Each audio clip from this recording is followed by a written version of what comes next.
gentlemen, Legend in My Spare Time podcast. This podcast is a proud member of the IHOP Network, the International House of Podcasts. Hey everybody, I'm Steve. I'm Joe. I'm Mike. I'm Sep. And we're Dinner and a Podcast, and you're listening to the International House of Podcast Network. Legend in My Spare Time. Legend in My Spare Time contains themes and subjects that may not be suitable for everyone listening. If you're easily offended, we suggest you get your podcast on elsewhere. Motherfucker. Legend in My Spare Time.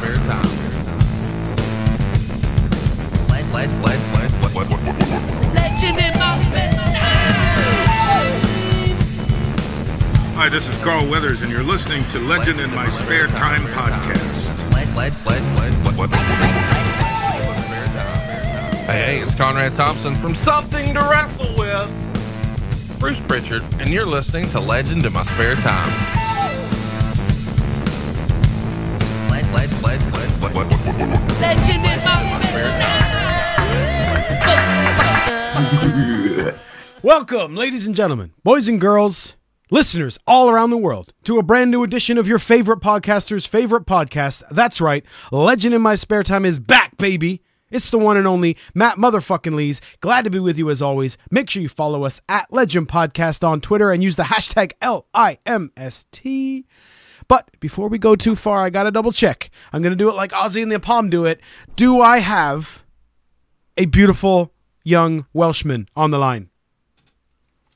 Oh, are we expecting someone else? Da-da-da-da-da-da. There he is, ladies and gentlemen. That's his joke for the week.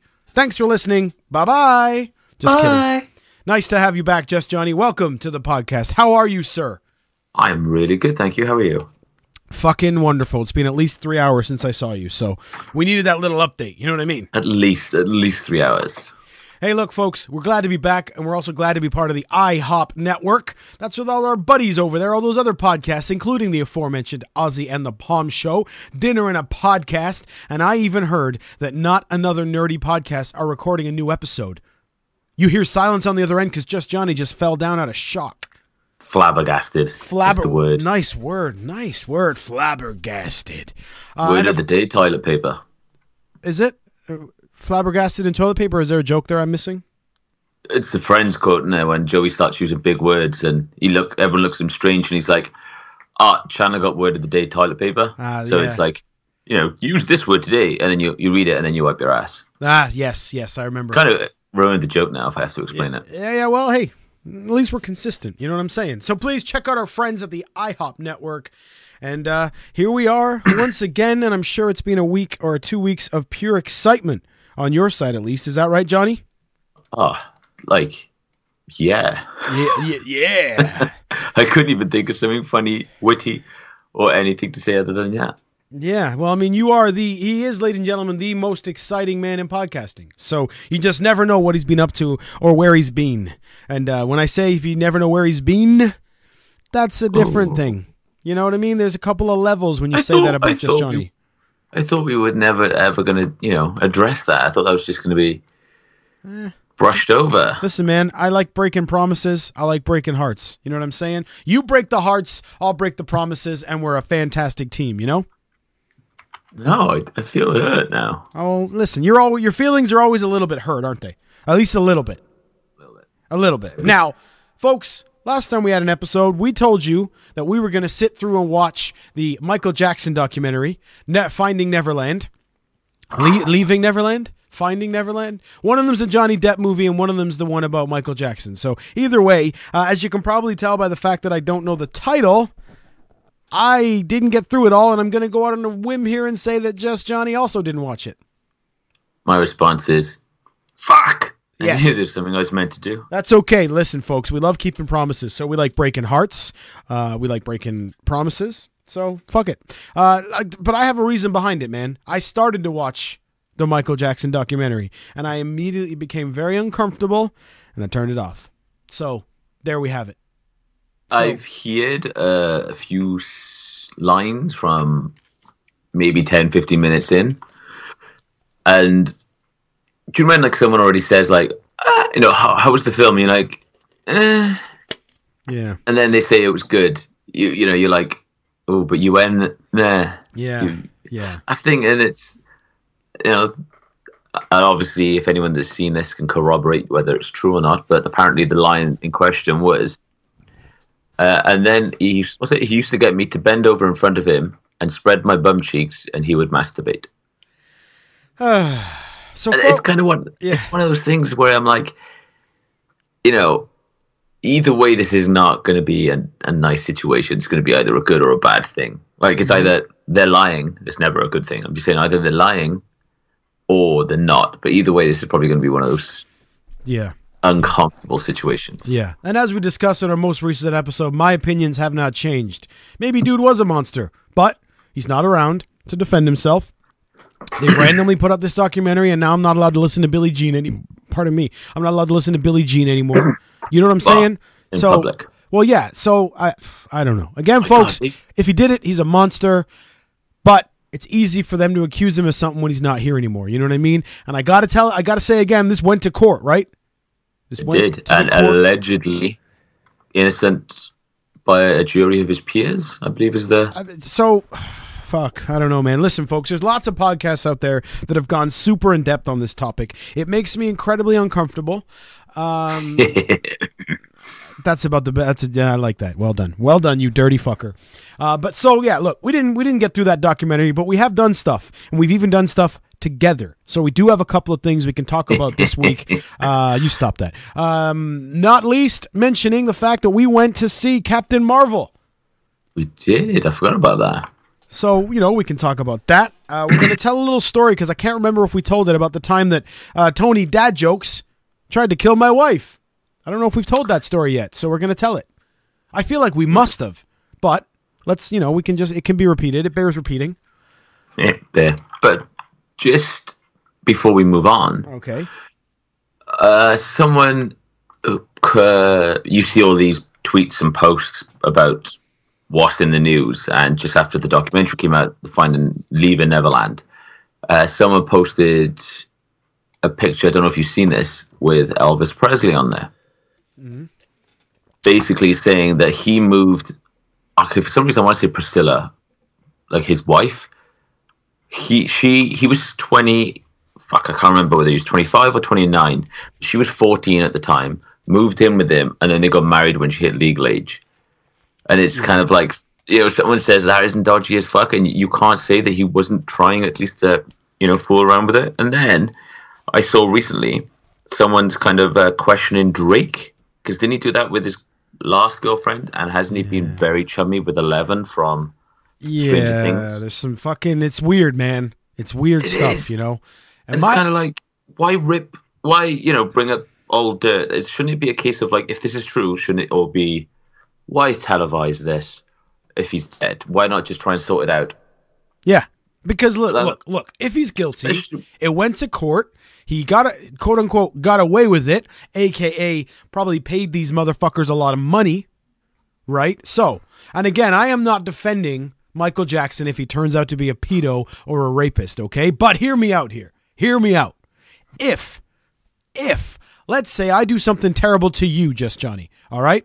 And a normal day. Well, yeah, okay, something, but no. Listen, I'm fucking nice to you, all right? And if you tell our listeners any different, I'm gonna fucking kill you.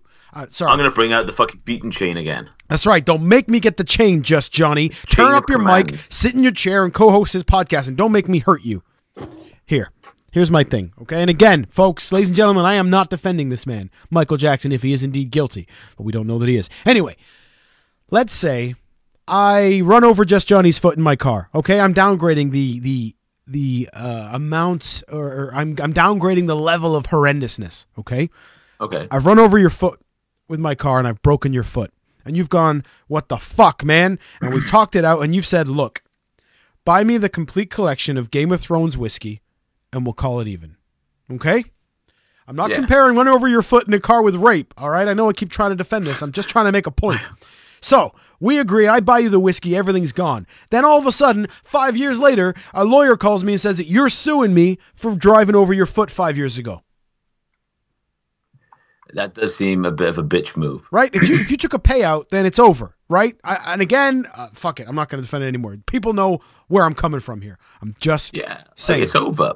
But, it's like if that did happen and, like, let's just say you ran over someone's foot, wouldn't you not kind of get them to maybe sign something or, like, secretly record them saying, look, are we cool? Like, I'm giving you this.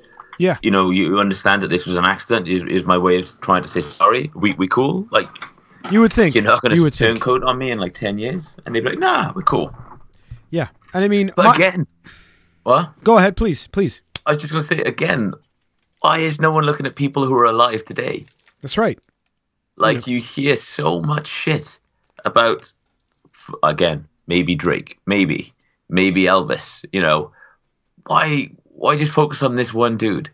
Yep, I understand. Because it's an easy target, right? It's easy to say Michael Jackson was a dirtbag. Now, I can prove that he wasn't, I think, if you take the word of Macaulay Culkin, a.k.a. Kevin McAllister, who said, Michael Jackson never did anything fucked up to me, and if Michael Jackson was into fucking little boys, he definitely would have fucked Kevin McAllister. Am I right? Would you? I'm not into little boys, so I don't know. But I imagine I'm not into boys. If I was into exactly. But if I was into boys, aka little boys, I imagine blonde hair, blue eyes would be my cup of tea, wouldn't it? I don't know. I don't know. Like, I loved the films as a kid, but looking back now, you're like, yeah, he's a bit of a, come on, he's lazy. They're rushing to go on holidays, and he's like, like. I reckon they left him behind on purpose. Yeah, the character of Kevin McAllister is quite the cunt, let's be honest. He's quite the spoiled little brat. As horrible as it sounds as he's grown up, he did not age well. No, unfortunately. Sorry, Macaulay. Sorry, Mac. I know you're listening to this show loyally. We still love you. You know what I mean? This is just playful banter between mates. Exactly. But you're not the prettiest dude here. You know what I mean? This comes from two other dudes that aren't the prettiest. But goddamn. This is like, for instance, you watch interviews and like I'll watch anyone interview, like, tree surgeons, a bloody freed climber. Like, I'll watch interviews with anyone, but watching him interview, I'm just like, this dude just seems normal. It's like if I was getting interviewed by Oprah and she's like, so tell me about your life. And I'm like, I work 9 to 5, really. Yeah, and I have a friend who we do a podcast. Yeah, everyone's going to be like, dude, why the fuck is this guy on your show? And, it's... I don't know. Or maybe this, Macaulay Culkin's too big, and it's kind of like, come on, if you found £20 on the floor, you're like, fuck yeah, I found 20 quid. Low-hanging fruit. But if you saw some guy's wallet, like, half hanging out of his coat, and you're thinking, oh, I could grab that so easy. Like, the risk to reward, Back then, Macaulay Culkin was huge. Home Alone was, child actor, this whole future, like, maybe... it was too risky. Yeah. I mean, I like him. I like the movies. I enjoyed his episode of JRE. But he is a weird dude. I had to turn that off. Yeah, you didn't like it, huh? I was like, dude, this, like, boring. Like, even listening to random, like, politicians or people I have no idea what they're doing or what they're talking about. Like, MMA, I like martial arts in training it, but I'm not a big fan of like watching it. I don't really watch a lot of sports, but I've listened to some of his fight companions because when they start going off topic, talking training, diet, exercise, and all this, I'm like, ripping on Eddie Bravo for believing that the Earth is flat. Like, I can watch that, but no, Macaulay, I was done. I'm out. Yeah, and Macaulay Culkin, if I could give you some advice, sir, like he needs advice from us. You're not as funny as you think you are, man. No. Some of his tweets, he just, I don't know, dude. Not, and again, I'm not saying I'm the funniest motherfucker in the world, but like some of his tweets are just strange. I don't know. I think, here we go. I thought you were gonna. We got him on the phone. Yeah, here he is. No, here's one. If there's one thing I regret about the '90s, said Macaulay Culkin, it's not hearing a hardcore diss track from Sixpence None the Richer, who are the band who sang Kiss Me. Yeah. There's really only like 5 actors in all of England, and they just take turns being the villain. Okay, ignore James Bond, ignore Idris Elba, like in all the films that he's doing now at the moment, he's the hero. Yeah, If you think you know a British actor but can't place them, they're either in Game of Thrones, Harry Potter, or both. Yeah, but think about it. If you're a British actor, that is like, to be in Harry Potter is like an honor. But it's kind of like, I can't even think of like sort of famous American things that are more, that never quite translate over here. Like maybe they're Home and Alone or whatever, even though that's Australian. Well, Beverly Hills 90210 or something. Come on, if like Simpsons, there you go. It's like no matter how big you are, if you get a chance to be on Simpsons or Friends when it was big, look at all the big stars that were on there. Mm-hmm. That wasn't exactly, the highlight of many people's career, unless it's obviously a major career. But Brad Pitt, Bruce Willis, Julia Roberts, Robin Williams, Billy Crystal, Robin Williams. Yeah, come on, it's one of those things. It's like it's an honor. Yeah.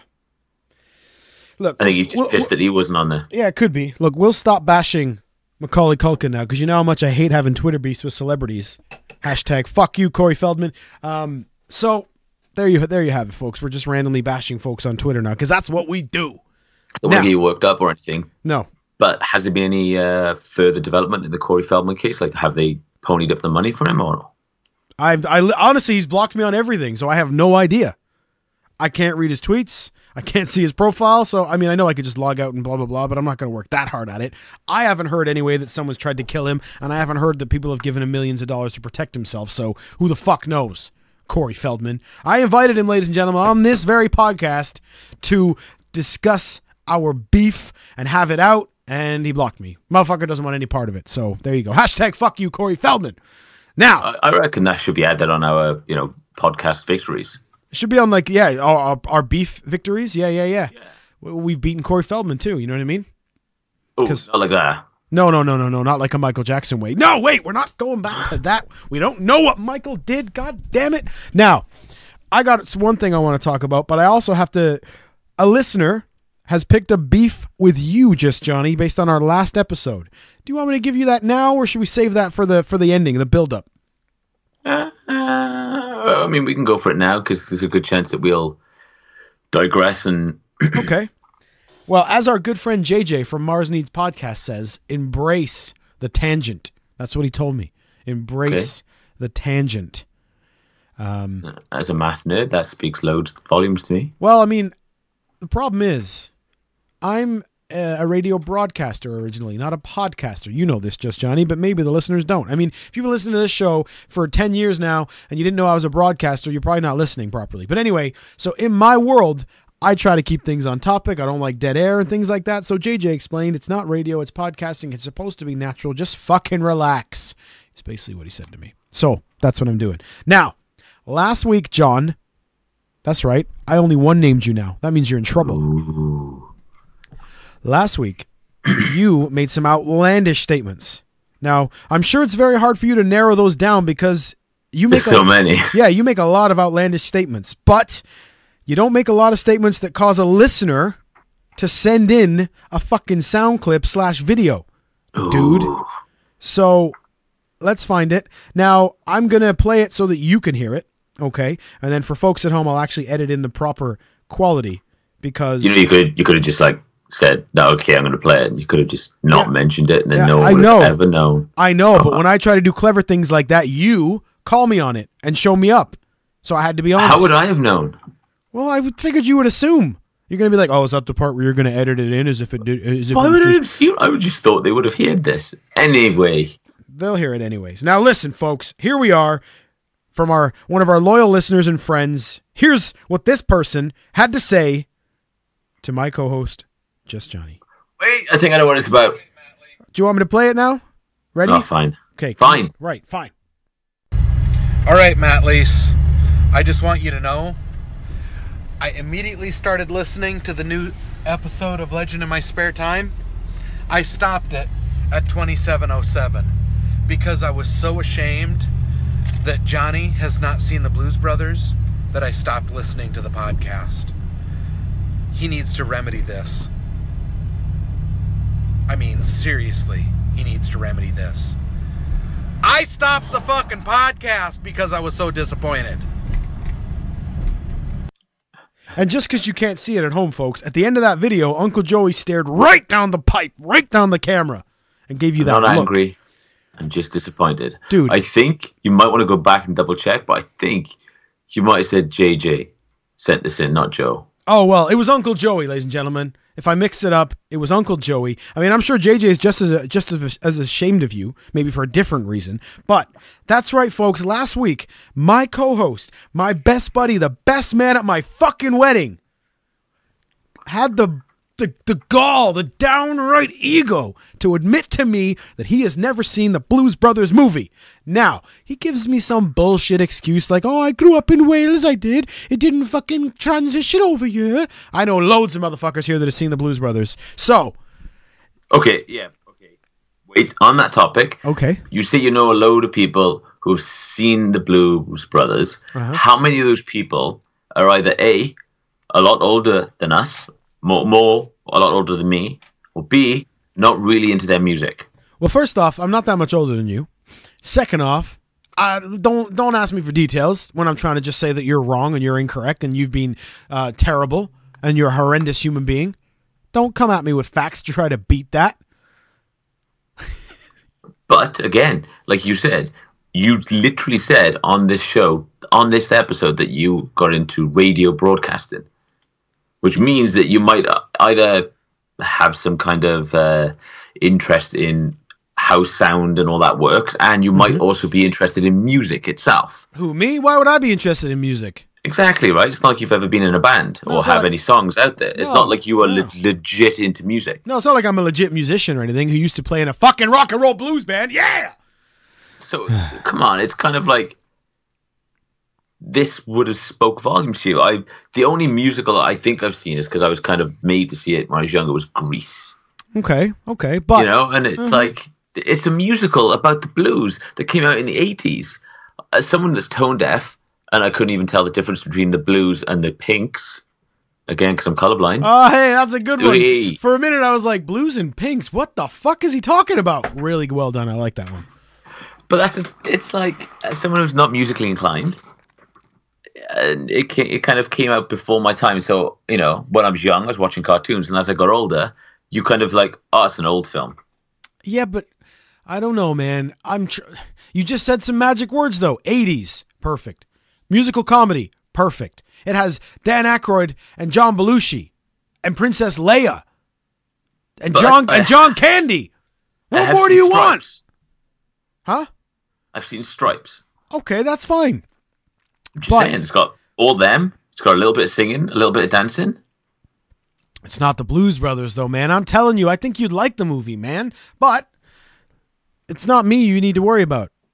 It's Uncle Joey, who was our first ever loyal listener since we started this show in 2009. And he was so upset, so insulted, he's not listening anymore, man. He's probably like the only listener we had left. So this should just be like the Joey podcast. Yeah. This is now no different than us. Why'd you call it the Joey? Well, look, it's just for Joe. It's just for he's the only guy listening. I know that's not true. We got Danny Abbott listening. Thank you very much, my friend. Lily Zemi, Librarian Kate. We do have people listening, but for the purposes of me arguing with Just Johnny, never let the truth get in the way of a good story. He ruined it, and now no one's listening, and we're just talking to ourselves. So, how do you plan to rectify this, sir? Do you plan to watch the Blues Brothers? As long as you have absolutely no follow-up questions ever, then yes. Yes, I do. You wouldn't be lying to Uncle Joey now, would you? It's not lying, is it? Well, I mean... Deliberately misleading, then? Yeah, I mislead Joey. As you well know, because you pointed this out earlier on, you were like, I'm going to fucking lend you the DVD. And then you were like, shit, you haven't got a DVD player. Yeah, you don't have a DVD player, you don't have a Blu-ray player, you don't have a console. It's like you live in the dark ages, man. Everything's digital these days. Yeah, I know. I mean, I'm sure Blues Brothers is on many digital things. I'm sure you could find it if you wanted to, but apparently you don't want to. That's okay. I'm not going to pay for it on a risk that I might not like it. I'm going to take a page out of the book of our aforementioned friend, J.J. Hawkins, who is one of the nicest people I know, and he would want me to cut you a break and just move along and leave you alone. So he may now message me later and go, no, fuck that dude. But, you know, Who knows? So I'm going to take a page out of JJ's book. I'm going to be a good guy, and I'm going to say, okay, you haven't seen the Blues Brothers. You're not interested. You're wrong, but you're entitled to be wrong. There you go. See, I'm growing. Everyone's allowed their own opinion. Even when they're wrong. The thing is, Seinfeld. Feld. F-E-L-D. Feld. Try it again. I don't like it. Okay. You tolerate it. No, I fucking love it. It's fucking hilarious. Okay? There you go. See, it's a difference of opinion. But is it? Because when it's my opinion against yours, it's just a matter of right and wrong, I think. Is it though? Yeah, I think it is. In my head it is, and in your head it is, right? Exactly. So, but isn't this literally the whole basis for every quarrel, debate, argument, or ever? Is one person think they're right and the other person's wrong? Flat earthers, for Christ's sake, you know? Yeah, we know. Anti-vaxxers. Yep. I'm with you. Religion. Yep. Okay, look, I've already said I'm cutting you a break. Okay? So, after a couple of digs. Listen, we have some follow-up from listeners, okay? Because there was another thing you and I argued about last week outside of the Blues Brothers. Do you remember what that was? It was the socks. That's right, it was. So that's what I thought this video was about. I asked the listeners to hook me up and let me know what's happening. So we already know Uncle Joey is wearing white socks, okay? And I'm gonna assume that he also said "fuck you, Johnny" on the end of his video because he probably did. All right, Big Jim, my boy. Big Jim Barber, all the way from Ontario, Canada. Now, the way I know Jim is, I don't know if we've ever told this on the pod. A sock convention? That's right. We met at a white sock convention. No. Big Jim, I met at white socks convention. Not like a white, fuck you. Anyway, many moons ago, I was the ring announcer and referee for the Pure Wrestling Association, PWACanada.com. And Big Jim was a loyal follower and used to be in the crowd all the time, okay? And I always knew him to be like, oh, hey, man, how you doing? Nice to see you again. How you doing? That kind of thing, right? Polite. You know me. That's about as close as I get to friendship. You know what I'm saying? Baby. So I used to always end up ring announcing these shows, ladies and gentlemen. But Impact Eddie Osborne, the guy who ran the shows and my buddy, he loved throwing me under the bus. And what I mean by that is I would show up to a show thinking I was running the sound. Just sitting behind a mixing board, right? Jeans, t-shirt, hoodie, fucking perfect. That's the Matt Lee's costume. Jeans, t-shirt, and a hoodie. And then all of a sudden I'd show up and he'd go, oh man, the ring announcer didn't show up. Can you ring announce? And I'd be like, but I'm in fucking jeans and a t-shirt, man. Now, just Johnny, you don't know much about wrestling, but I'm sure even you know the guy doing the announcing in the ring is always in like a nice suit, right? Just like boxing, just like MMA, they're dressed nice, yeah? Yeah. So he used to make me go in the ring and look like a fucking dickhead trying to announce in a fucking red hoodie. You know what I mean? So, as a wrestling fan, you won't know this, but as a wrestler, you always have your gear in your car because you never know. So, I went out and I bought myself a cheap, but still a suit, a nice black suit. I don't like dressing up. You know this. Listeners now know this because I literally just told them. So, I get to this show. And Impact Eddie Osborne is giving me this look. And anytime he looked at me like that, I know it's because he's trying to fuck me over with something. You know what I'm saying? So he says, dude, I need you to ring announce. The announcer didn't show up. So I run out to my car because I'm like, oh, I'm prepared for this motherfucking thing. I got a suit and everything. So I get my suit on and I finally feel prepared for this show I'm about to announce. I'm excited because I don't feel out of place. I get out there. The music kicks. I walk to the ring. The crowd is silent. And it's just as I'm about to do my whole... I have a new echo pedal on my new mixer, so now I can do the whole, ladies and gentlemen, the Pure Wrestling Association is proud to welcome you to, and as I'm doing my whole announcer voice, here you hear Big Jim from the crowd go, hey, nice suit! And to this day, that must have been 10 years ago. To this day, he'll randomly send me messages or posts on my Facebook thing that say, hey, nice suit. So... that was wonderful, Big Jim. Thanks for killing my buzz, and thanks for being a listener all these years. We do thoroughly appreciate you. So here's what he had to say at Legend Podcast on Twitter. I'm wearing white socks right now, and fuck anyone who tells you what to wear. And then he went brave and did the hashtag white socks. Hashtag canon. The thing that we were too... That's right. I was like, don't start hashtagging white, whatever you do, folks. So there you go. There's one. Fuck you. Librarian Kate. At Legend Podcast, my boyfriend wears white socks, so you're not alone, Matt.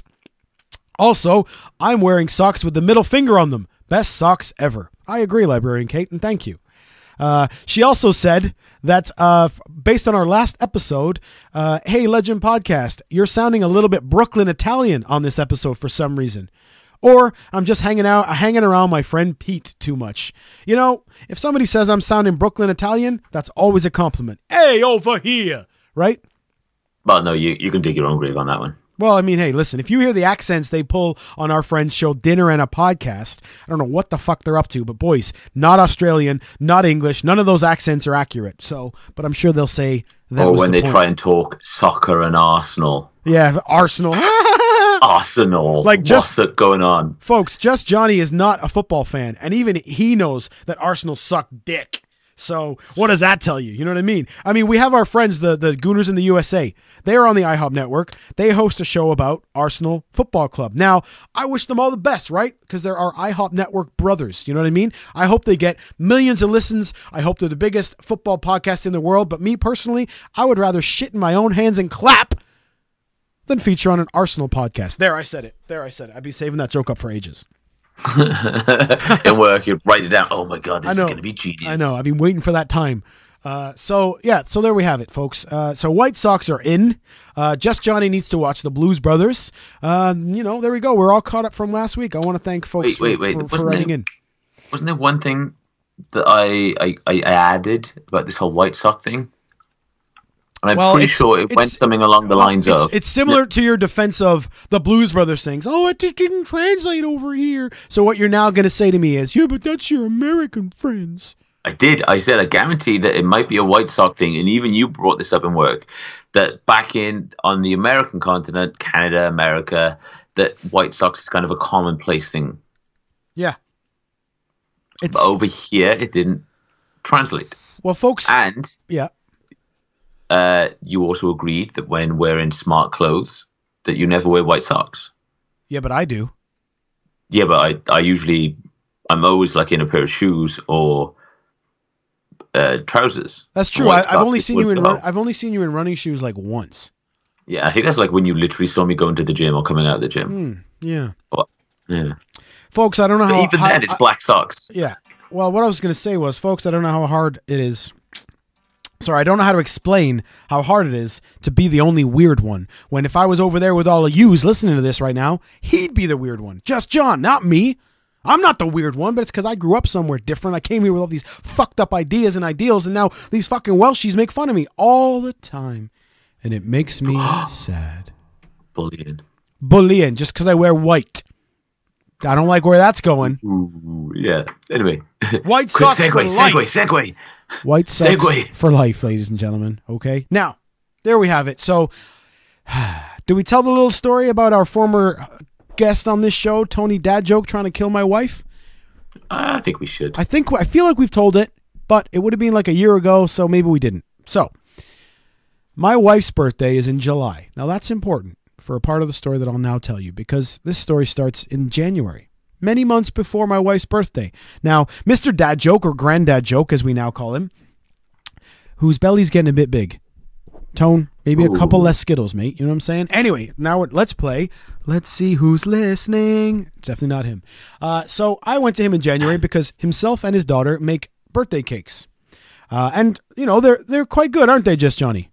They are. They look, it's, one of them, I say professionally made, the big ones that look well designed. Yeah. I mean, now they're not like the official sweets and cake baker of the IHOP network, which is, of course, Marie DeZio. You'll know her, Just Johnny, because she helped us send a box of dicks to dinner and a podcast. So, although, kind of seeing the photos, do you know the one thing that's going through my head? What's that? They look really nice. Yeah. Even Joe on the show said, I don't care, man. These are fucking delicious. So, I was just like kind of sad. I was like, oh, I want one. Yeah, I kind of want a dick cookie now too. So if you want to send someone some dick cookies, check out DeZio Bakes, the official baker of the IHOP network. Although I'd like to, the word baker, I kind of think maybe I could be the official baker of the IHOP network. Maybe for a different reason. Anyway, so I go to Tony Dad Joke and I say, listen, man, will you and your daughter make a cake for my wife for her birthday on July 20th? And he says, sure, man, no problem. What kind? As in what flavor? And I said, you've heard the story a million times now, Just Johnny. What was the one instruction I gave to Dad Jokes? Well, It doesn't matter as long as it's not strawberry, as she is really, really allergic to strawberry. That's right. My wife Rachel is a small portion of the world who is actually allergic to strawberries, okay? So I say to him, whatever flavor you want, man, just not strawberry. Oh, okay. And for the design, I said, let's go Little Mermaid, man. Let's hook that shit up, because that's Rachel's favorite. Let's do it. So January, February, March, April, May, June, July, 5, 6, 7 months notice. Yes, I had to count them on my hands. Fuck you, listeners. You know how I do with math. 7 months notice. And he finally brings me the cake. And it's very nice. I'm looking at it and I'm going, you know what? This looks awesome. I'm really surprised that Tony Dad Joke had anything to do with this because it looks really good. So, get it home. It's Rachel's birthday. We're celebrating. I cut the cake open. And in the middle of that fucking cake, there's this little red stuff right through the middle. Little red stuff. And Rachel looks at it and she says, well, what's that? Is that strawberry? And I said, there's no way. I gave him 7 months notice. No way did Granddad Jokes do that to me. No way. Go ahead and eat it. I guarantee you it's okay. She says, look, maybe we should just check first. So, being the, kind of begrudgingly thinking, no way did Tony Dad Jokes do this to me. I message him going, dude, the red stuff in the middle, Rachel thinks it's strawberry. What is it? And then I see, in WhatsApp, when you see that someone's typing, yeah. And then it stops. And then it says typing, and then it stops. And that's just typing, and then it stops, and then the message comes through. It's strawberry. I was going to say, because that he was thinking, it's strawberry, you dickhead. And then he's like, wait. He probably had that moment where he's like, why would Matt be asking me this? Yeah. Was this something I was supposed to? Shit. And that's probably when he went through his wallet to find the note we had written that said anything but strawberry and went, shit. So not only did he ruin my wife's birthday, he also tried to kill her by giving her the one thing I said she was allergic to. I ask you, ladies and gentlemen, is that a friend? Is that what a friend would do? I mean, if Dad Joke wants to try to kill me, that's fine. I'm a mouthy, rude motherfucker. You know what I mean? But you probably deserved it. The poor legend wife didn't do anything to him. If anything, she's more respectful to him than I am. Yeah, she takes his side more than... That's right. And he tried to kill her. So... ladies and gentlemen, if you need a cake, get it from fucking DeZio Bakes. Don't get it from Tony because he'll just try to kill you. And not with his shitty jokes. No. Now, on that note, Just Johnny, he did send us a joke. Are you ready? Here we go. For fuck's sake. No, just kidding. He didn't actually send us a joke. I just wanted to see how quickly you could reach the hang up button on your Skype, but I'm glad that you didn't. So there you are. A big red one there. Look at that. I know. Look at that pretty button. So that's huge. That's how we that's how we tried to kill my wife, ladies and gentlemen. So there you go.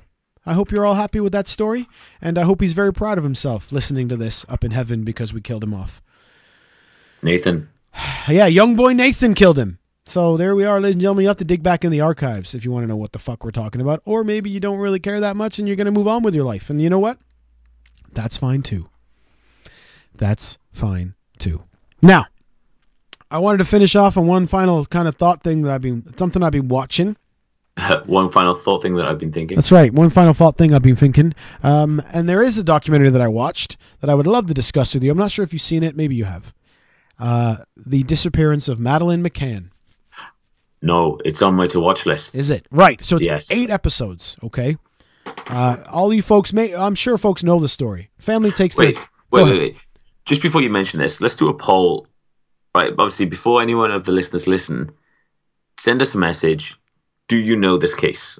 Because it might just be a British thing, because obviously British family was involved. True, yeah, good point. So it'd be interesting to see how far. When I said Madeleine McCann, before we talk about it, did you folks know what I was talking about? Hit us on Twitter at Legend Podcast. Let us know if it transitioned, if it made it over here, if it translated. If it translated. So, that said, now I'll explain it to you. So we want to know if you knew before I explained it. But a family of a mom and a dad, 2 doctors, took their 3 children and a bunch of their friends and everything, went on a holiday to Portugal. And kind of at night, what they would do is, now, this is another... I like this. This just gave me a great thought because you and I have a lot of these talks about it's different when I grew up in the UK. It's different in the North America, that kind of thing, right?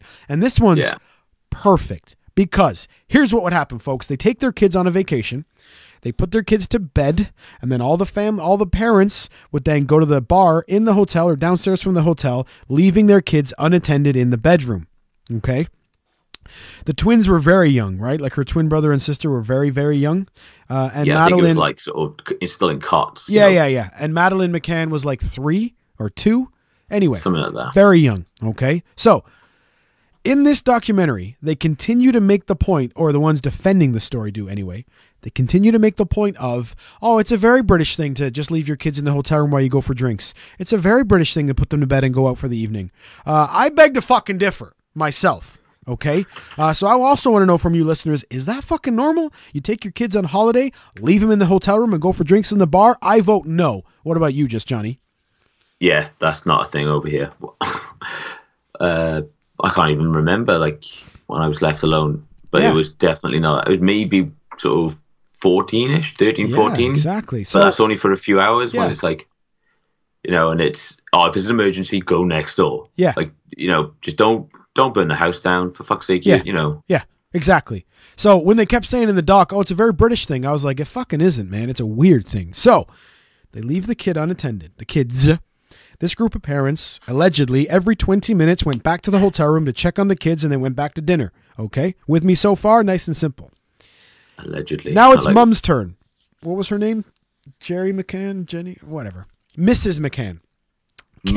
Kate. That's her fucking name. Now it's Kate's turn to go check on the kids.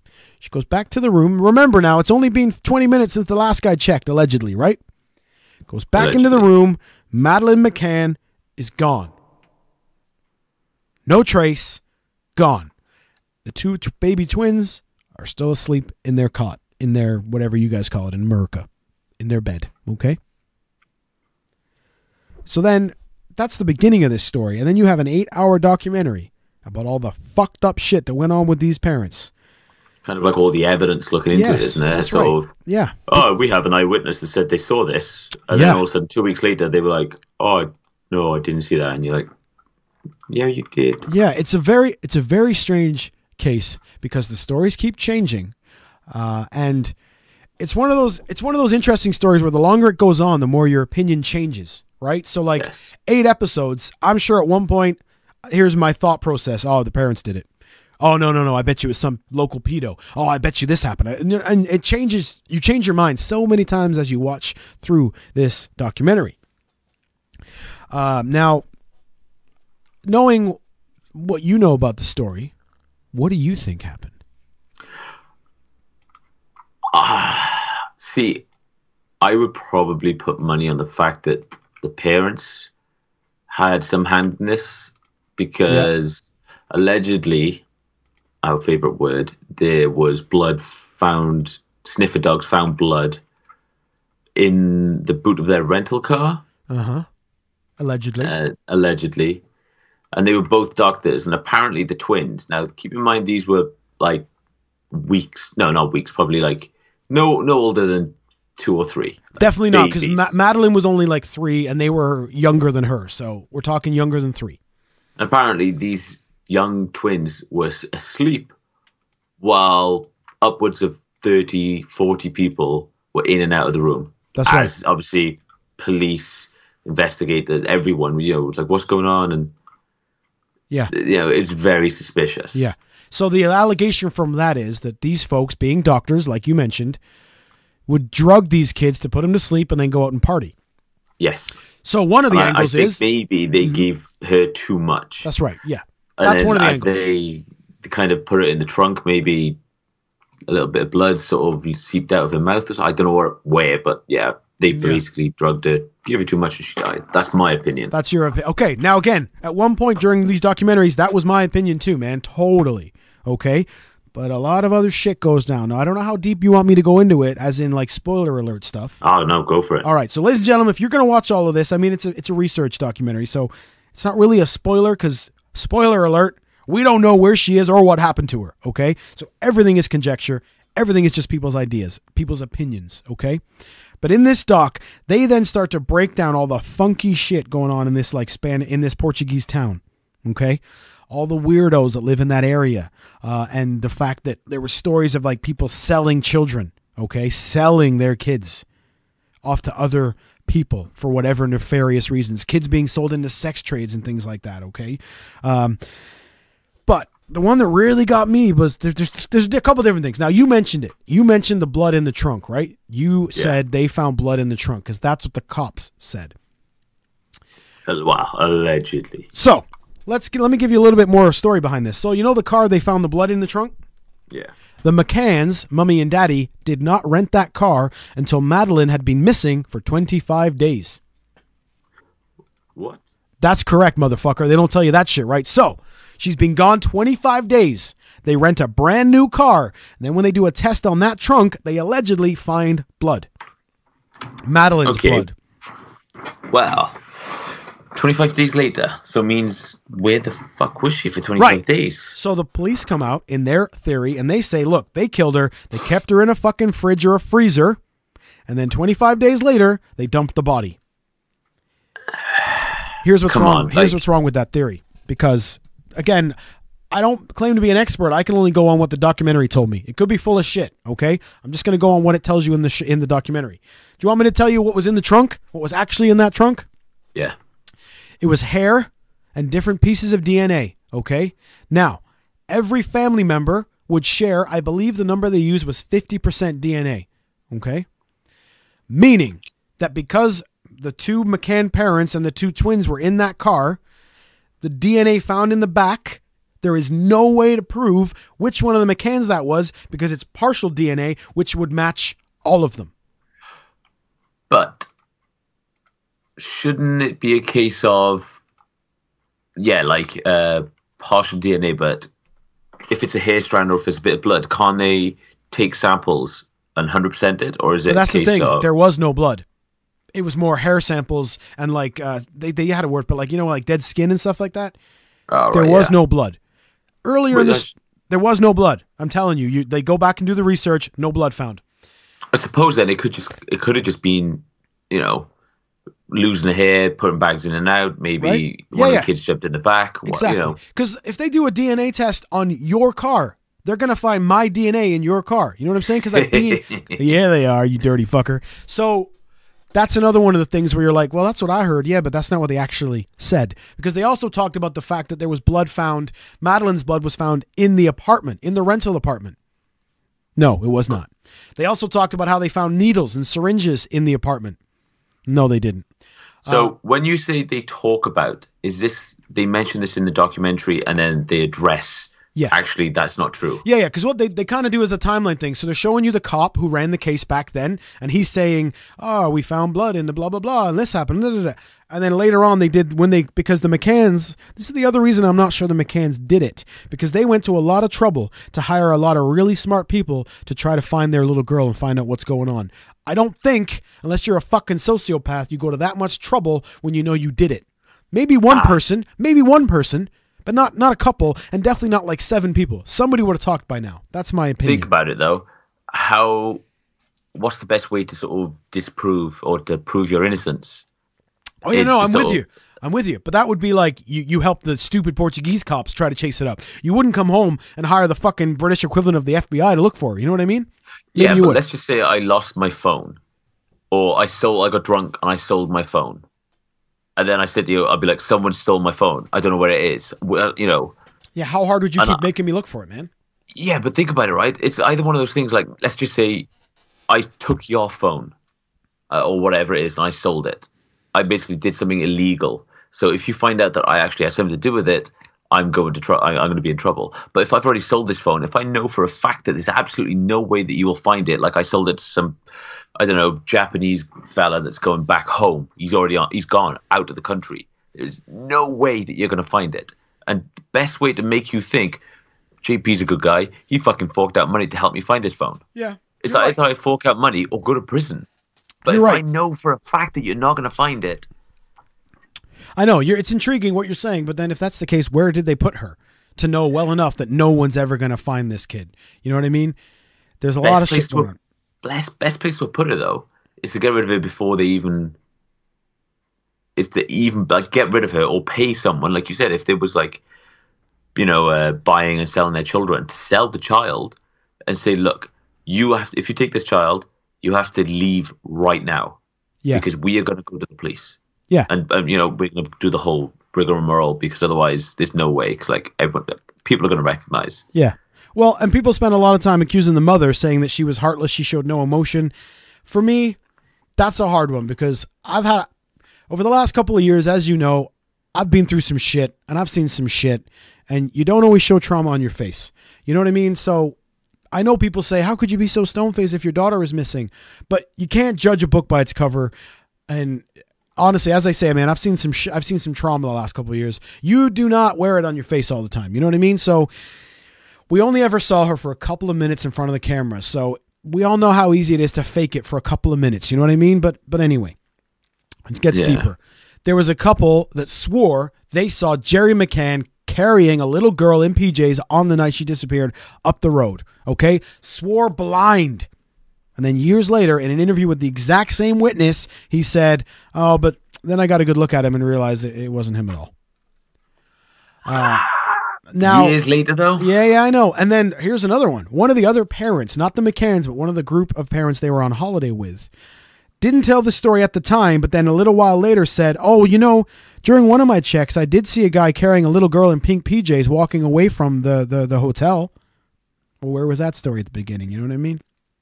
But yeah, the trunk, the fridge, the parents killed her. That was the cop's opinion. Okay, that was his vibe about this. Now they talk a lot about how shady the police work was because they're kind of laid back and lazy. They didn't seal off the area. They didn't show up for hours after she disappeared. Anyway, if you folks look up who the investigating officer was, the case that he had right before the McCann case was another missing child in Portugal. Okay.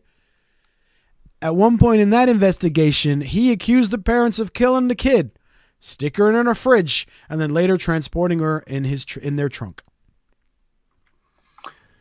Doesn't the fact that, the last case that this dude had was another child kidnapping kind of, I don't know, just raise more questions than it really answers? On him, yeah, because then you're thinking, well, is this motherfucker selling kids into the sex trade in Portugal, letting it happen, and he gets a cut? I don't know that. You know what I mean? If he's the cop, right? Oh, yeah, don't worry. They won't find anything. Yeah, don't worry about it. I'll make sure they don't find it. You will get away with it, yeah. So I'm not saying he did, but the cop seems shady. Everybody seems shady. And the main problem with this is we don't know. We have no idea, and I'm pretty sure we're never going to know. But I'm not convinced the parents did it. I'm not convinced the cops weren't involved. I'm not convinced she wasn't just taken. You know what I mean? The real problem is I don't know. And like you just said, this documentary raises more questions than it provides answers, But I highly recommend people watching it because there is definitely some fucked up shit going on there, man. Very, very strange stuff.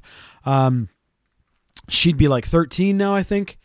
15, something like that. So, but she's 3. She was 3 when she was taken, right? Do you remember when you were 3? No. No. So allegedly, when you were 3, someone could have stolen you from your family and given you to a new family, and you wouldn't know any different. No, that's a good point. So she's not out there right now going, I was stolen. She may have no fucking memory of it. She may just have weird little flashes that she doesn't think are real. The real... It might just be a case of like, no, this is just my mom and dad. Exactly. She wouldn't know any different. And if she were to then find out, would she want to come home because she's lived her formative years with this new family, even if they did steal her? Well, maybe it's a case of you got sold, not necessarily for sex, but maybe to a rich family that couldn't have kids. Right. Now I'm sure we all would prefer this kid was never taken. But if she was, then that's what we all hope it was, I'm sure, right? Some rich family used really shifty means to get themselves a kid, but ultimately they just wanted to raise a child. That's not as scary as the other options. The main point is, though, that Madeleine McCann had a very unique eye. Her one eye had a very unique mark in it. I don't know if it's called a birthmark when it's in an eyeball. Very unique. So also very recognizable. So it's one of those things, because later on in the story, the McCanns randomly have some billionaire dude that says, I'm going to help you find your kid. So then he starts jumping around the world looking for her. He goes to some faraway country because they saw a picture of a little girl just like Madeleine. And then that guy flew all the way there, gets up close to her, looks at her eyeball, and realizes it's not her. That, again, is sort of suspect. Yeah, he's flying all over the world searching for this kid, following any lead possible. And I think even today, right now in 2019, they're still searching for this girl. Like, I remember recently this I want to say Jeffrey Epstein. I can't remember. Basically, some billionaire guy who's like some hedge fund. He basically manages your account. So it's a case of if you give him money, he will play the stock markets and make you more money. But to work with this dude, you have to have at least $1 billion. And like he's shit hot when it comes to money, but his personal life is slightly questionable. And apparently, a lot of people, young girls, have come forward saying that he's paid them for sexual favors, like 13, 14, 15-year-olds. And basically, this has all got washed under the rug. Like, nothing's happened. I think he might have had a suspended jail sentence for, I believe it was something to do with like aggressive behavior towards a prostitute, even though it's a case of he paid someone and was kind of aggressive to them. Yeah. But nothing got done. And this dude's a billionaire, and he had ties to Prince Andrew and some other, maybe Trump knows him. Right. There's an interview where Trump is saying, "Oh, Jeffrey, oh yeah, he likes them young. He loves the women. Maybe he loves them more than me." You know, they used to call his plane the Lolita Express. Yeah, there's some. It's disturbing. Think about it. A billionaire, you know, imagine if you could pay to do it all, It's why would some billionaire randomly step in to help? Maybe it's a case. Maybe he was genuine. Maybe he is trying to help. But why would he fly all the way to the other side of the world? Like, I couldn't pick out kids. I couldn't tell the difference between say, I don't know, I'm trying to think of someone in work who has a young kid. Like, if they show me a photo of their baby and it would disappear, without ever actually seeing it and interacting with this child, there's no way that I'd be able to pick it out of a lineup in the other side of the world. Maybe the eye. No, maybe the eye, yeah. But even then, so you fly all the way to wherever it is, let's say it's Taiwan or whatever, and you say, that's Madeleine McCann, I'm taking that little girl. Well, how the fuck are you going to prove that? And then are you stealing that kid off of another parent or another, you know what I mean? But not only that, like, why wouldn't you fly her parents? Yeah, I know. Well, the parents started staying home a lot because they were under suspicion, because basically the Portuguese police had a case against them and they were getting ready to press charges. So they had to disappear from Portugal so they wouldn't get charged. So they wouldn't get arrested because they said, we can't hunt for our daughter if we're in jail. Now, that leads a lot of people to go, you would never leave your kid behind, man. If your kid disappeared and you were in Portugal, you'd stay there until you found her. But if you knew you were innocent and the police were getting ready to arrest you, would you stay there? I wouldn't. Again, I'd come home and I'd send in the troops. It's the whole, if you knew you were innocent, then if you believed in the justice system. Yeah, but it's this again, this isn't like, this is Portugal, man. I'm not calling Portugal a third world country, but in the documentary they referred to it that way many times. So are you going to let it wasn't a huge police force. It wasn't like you're dealing with the FBI or the CIA. You're dealing with like the local polizia. You know what I mean? So I don't know. I feel like if I was innocent and they were going to arrest me, I would run too. And I know that would make me look more guilty. Yeah. It's one of those things that's, I guess you'll never know. No. Unless you're there. Yeah. And that's the thing. It's not a movie. It's not a TV show. There is no ending. We don't know where she is. We don't know what happened to her. But it's a very interesting story. And it's just showing you all the facts. Yeah. And I will say that because, you know, many documentaries, they'll take an angle and that's the story they'll tell. Yeah. I found this one was very straight down the line. It showed you both sides. It told you lots of different things about it. So it wasn't like, oh, this documentary thinks they did it. You know what I mean? Because it showed you all the angles. Ladies and gentlemen, if you can hear that noise in the background, that's my cat showing no respect for the podcast and taking a shit, just so we're all aware of what that noise is. I hope that she's maintaining eye contact, just staring at you. No, she's behind the magic curtain, but otherwise I bet she would be. Wouldn't you? I would. Oh, definitely. So there it is, folks. I highly recommend you check out The Disappearance of Madeleine McCann. And then I want to know what you think. Send us your tweets, Legend Podcast on Twitter. Let us know what you think about it. And I recommend that you watch it as well, Just Johnny, because lots of thought-provoking things. It gives you a lot of moments to go like, I wonder what I would do. Because, you know, it's a strange scenario, man. Like, I'm not a parent, but I feel like I'd be a better parent than them. But again, I don't know that. Maybe they legit did leave the kid for a few minutes, and maybe they were checking on her every 15 minutes, and maybe somebody did break in and steal her. We don't know. But think about it.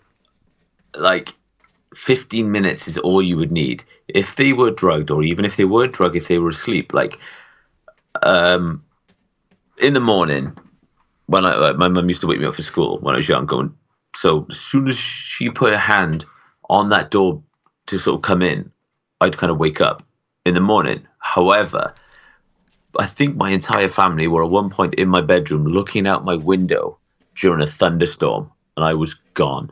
I was just I couldn't. Yeah, and that's scary, isn't it? Yeah, and I guess it's like maybe if you kept coming in and out, or kids might not have that same fear, like try to sense the surroundings. Yeah.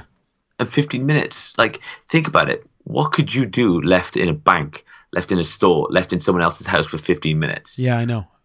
But this leads you into a whole other theory. Okay, so let's say she was kidnapped. Yeah. Okay. And let's say they were checking on her every 15 minutes. Okay. This person or whomever was that took the kid must have been watching these people for days. Because how did they know to go in right within that 15 minutes? How did they know exactly what room, what apartment, what day, when to go in there and get her if there was only 15-minute window? You know what I mean? Yeah, that's a good point. I mean, it's a scary thought to think that they were being watched. Now, they go into that too because the family, all these parents had reserved dinner at their local restaurant for the same time every night of the week. Okay, so you could go ahead and think that, all right, somebody noticed the little girl and saw they had a reservation and knew what the window would be. You don't know, right? Because I could have worked at the bar, seen the mom come back and go text someone and say, you have 10 minutes or whatever, right? I don't know. But too many of these things were like, it feels a lot of it was too convenient. A lot of it was, I don't know, man. Like, how would you know if it was only 15 minutes, right? But unless maybe you knew someone that knew someone that knew someone that worked there, that maybe... Yeah. That's the thing. It's like, they say that everyone's connected to everyone else through at most 7 people. So in a small, slightly corrupt, maybe as it's described, third world country, like, yeah, they could know someone that works in the store, or, like I might not know someone that works in the restaurant, but maybe you do. So if I say, Matt, look, I need you to, this is what I wanted to do. Yeah. I'm just going to rob them. I'll give you some money. Yeah. Like, well, it could be that I don't even know. You could even say, look, man, I'm not going to tell you anything more than this.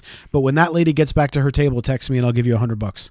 Right? Yeah. That could have been this. And I'd go, all right, cool. I text him, I made $100. I mean, it's possible because I can tell you a story from my own family. Nothing as horrendous as this. But one time right before Christmas, my uncle, who lives right around the corner from me right now, okay, he's at home, him and his wife.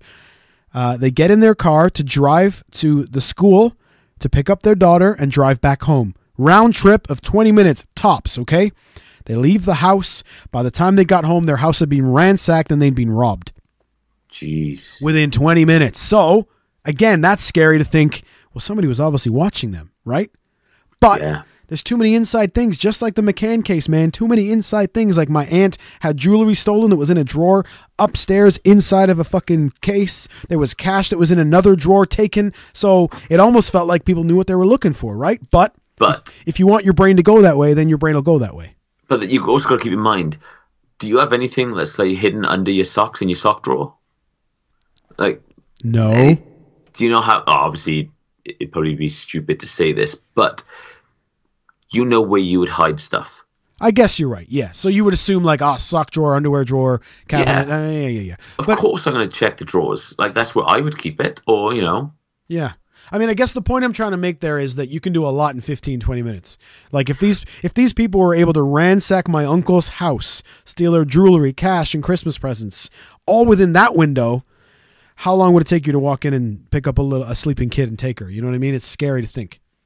Right? Think about it. Like there's a YouTube guy I watch called the Lockpick Lawyer. It's more of a informational. He doesn't teach you how to do it, but he teaches you. He basically does a video of him picking locks, different locks, door locks, a gun lock, like a lock that you put on your gun to sort of block the trigger, bicycles, like motorbikes, bike chains, like you name it. He picks them all, even locks that are supposed to be unlockable, unpickable. Yeah. And he does them all within a matter of, like, say, 30 seconds for a complicated one. This is something that he's done that you think there's no way that, he's done it. Yeah. You That's know, the thing, it's like, man. Humans are incredible. So if you decide to train yourself to use these skills for something, then you're going to be able to do it, man. Like, look at Olympic athletes or incredible musicians. You can train yourself to be good at these things. So they talk about it and how the child abduction is like a multi-billion-dollar industry. You know what I mean? The sex trade and all this kind of stuff. So if you're making millions of dollars stealing little kids, God forbid, but I think you're going to get pretty good at it. You know what I mean? It's one of them awkward. Yeah. It's a scary things. thought. And my final thought on it for now is that I don't know what happened to that little kid.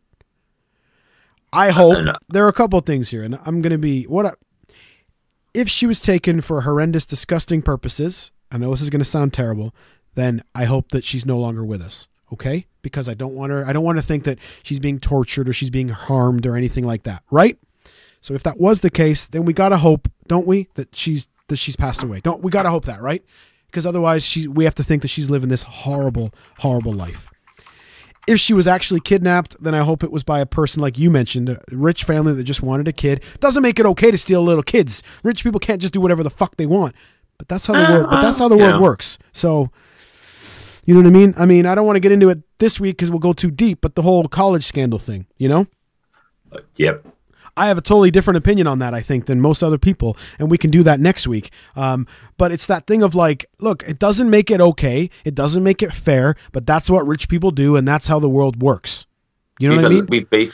They've created a world which allows them to do it. Yeah, exactly. And my point on that was, look, if everybody on the field is cheating, and you're the only guy not cheating, you're going to lose. Kevin Fogel, the guy that did the Icarus documentary, some guy who works. This was the one about doping, right? The drugging and the doping one? Yeah, great documentary. The Russian guy, I watched his Joe Rogan, and the Russian guy who basically helped him and then went through all the scandal and admitted that he's the one that's been helping everyone dope, all the Russian athletes dope, and even foreign athletes get around the system. This guy who's like shit hot when it comes to doping said no gold medal can be won in the Olympics clean. Yeah, I remember. You cannot win a gold medal clean. Yeah. And that's the thing. It's like, so if everyone's cheating, everyone, it's human nature to look for an edge. For fuck's sake, that's what tools are for. Yeah. There's no way you could kill a mammoth without spears and nets and traps. Right. Exactly. Well, not now, 'cause they're all dead, but... You know what I mean? So it's like if you're going to get in a fight with somebody and the other guy's got a baseball bat and you've just got hopes and dreams, you're going to get your ass kicked, right? It's not fair that he has a baseball bat. I said last week. Well, it's not fair that he has a baseball bat, but he has it. So unless you want to get your head kicked in, you better get a baseball bat too, right? Yeah, or a gun or a knife. That's right. Or a spear, a bigger baseball bat. And unfortunately, that's how the world works, man. Like there are podcasts out there. Now, folks, you may not know this if you're not a podcaster or a musician or an entertainer, but it's very easy to pay for likes and follows and followers and subscribers and reviews. Very easy. I'm sure I could do it within a few minutes with my debit card. You know what I mean? Now, I'm not saying that the big podcasts do that, but like if we're in a pod beef with somebody and they spend a couple $100 to buy a whole bunch of follows and a whole bunch of subscribers, they're going to beat us, right? It's not fair, but we still lost, didn't we? Yeah, and it's one of the things. Like, it's out there. It's with the whole fair. That's a morality thing. Like, you might not think it's fair, but no, like, they're not playing fair. Yeah, is it? So should you? That's right. I'm not saying like you should cheat. I'm just saying like, it's unfair to expect everyone to play fair. Well, look, we went into it anyway, so I'll just give you my view now. There's no need fucking cliffhanging it till next week. The college scandal, ladies and gentlemen, is a bunch of rich parents bribed a school to get their kids into the school. All right? Now, prestigious schools. Yeah. Now, initially, my point was, listen, man, if I had the ability and the means to do that for my kid, I would totally do it for my kid. Totally. And originally I said, if you wouldn't do that for your kid, then I don't know how great of a parent you are, right? Yeah. Now, one of these people is Aunt Becky from Full House, who you guys all know. We all love Aunt Becky. It didn't really translate over here. Translate. So originally my view was, look, man, it doesn't make it okay that you can buy your kid's way into college, but if every other parent is buying their kid's way into college, then your kid ain't getting into college unless you buy your kid's way in, right? Some of my friends gave me some very poignant points when they said, look, you're teaching your kid the wrong things there, man. I would rather my kid earn it. And I respect that too. I understand that. But your kid's going to get through school, and then your kid's going to be however old, and they're going to look back and go, oh yeah, I could have gone to my dream school, but my parents, who were millionaires, didn't want to pay the bribery fee, but at least I learned the lesson that doing things the right way is more important. Sadly, that's also not how the world works. You know what I mean? So it's like when you say, I would want them to do it fair. I'd want them to earn it. Like, now it comes an awkward position of, yeah, don't get me wrong, I'd want people to earn it. I want people to work for it, because it's like, if everyone had it, then no one would value it. Yeah. And these rich people who get into school take the piss, don't actually study, they don't value it. Yeah, they end up working at their parents' firm, sexually harassing everyone, or just like, look at the Trumps, just running it to the ground, just basically being shit. Yep. And that's the one point I didn't know when this story initially broke. I didn't know that Aunt Becky's daughter was a fucking Momo. All right? I didn't know that part of the story. But again, if everyone else is cheating and you're the only one not cheating, you're not going to do very well. You know what I mean? I mean, think, like you said, let's just say, you're in a battle royale, 10 people fight to the death. If everyone's got baseball bats and you haven't, oh no, yeah, but he's playing clean. Yeah, Fuck that. Yeah, you're still going to be dead. Yeah, like that's fair. And if if he survives, if they survive, if they come out on, if they win, then it's, I did it barehanded. But it's a case of, it's. I know. I'm with you, because it's. I can't even sort of put that into words, but it's just fucking fucked up. If you ain't cheating, you ain't trying. You know what I mean? And I'm not saying I agree with it, but if that's how the world's going to work, then that's how you're going to have to work too. It's also fucking shocking that from what I'm reading, it looks like Aunt Becky's going to do more jail time for this than Brock the swimming rapist did. Now that's fucked up. Don't want to ruin some guy's life, but ruined a woman's life. You know what I mean? This is fucked up. So they're going to do more time for giving a bunch of their money to a school than this guy's going to do for raping a girl and ruining her life. You know what I mean? Now, you people may say, it didn't ruin her life. Listen, man, you go through something like that and see how much trauma you're going to have for the rest of your life and see that guy didn't fuck up her life. But no. Aunt Becky paid to get someone in school. You're going to jail, motherfucker. That's the other part where it's not equal, man. I don't know.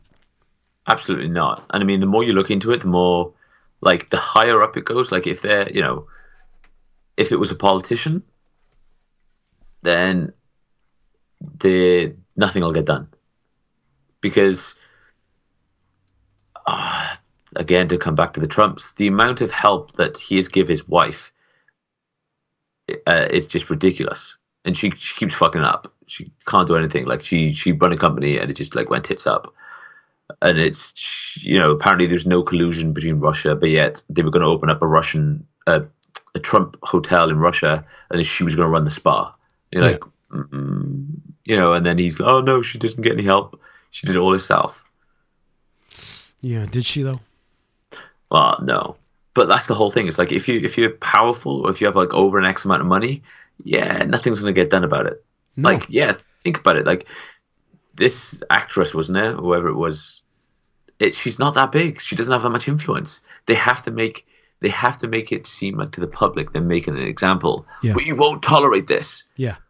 But think about it. Like, I guarantee the rapist didn't he come from money?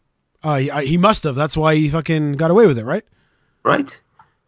Yeah, it's a weird thing, man. And again, I'm not trying to defend the cheaters. I'm just saying, if everyone's cheating, then you probably need to cheat to compete. That's all. That's the only point I'm trying to make in this situation. Yeah. There you have it, folks. Another uplifting, positive episode of your favorite podcaster's favorite podcast. I've enjoyed our little talk. Make sure you check out the documentary about Madeleine and let us know what you think. Also, like Just Johnny asked, let us know if you knew about it before we brought it up. Let us know if it translated, as he likes to say, over into Canada and the US. Make sure you check out our friends at the IHOP Network, and make sure you follow us on Twitter at Legend Podcast, or send us an email, legendinmypodcast@gmail.com. It's been fun. Have you enjoyed yourself, Johnny? I have. I know how much you love podcasting. We breached some deep conversation topics. We did. We went deep, motherfucker. We did. Scary deep. All right. Well, this has been another edition of your favorite podcaster's favorite podcast. I've been Just Johnny. He's been Matt Lees. Please get the fuck off of my podcast.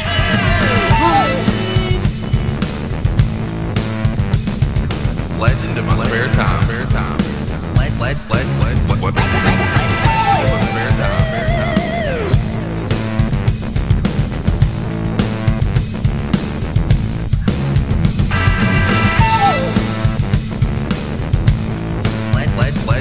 Legend in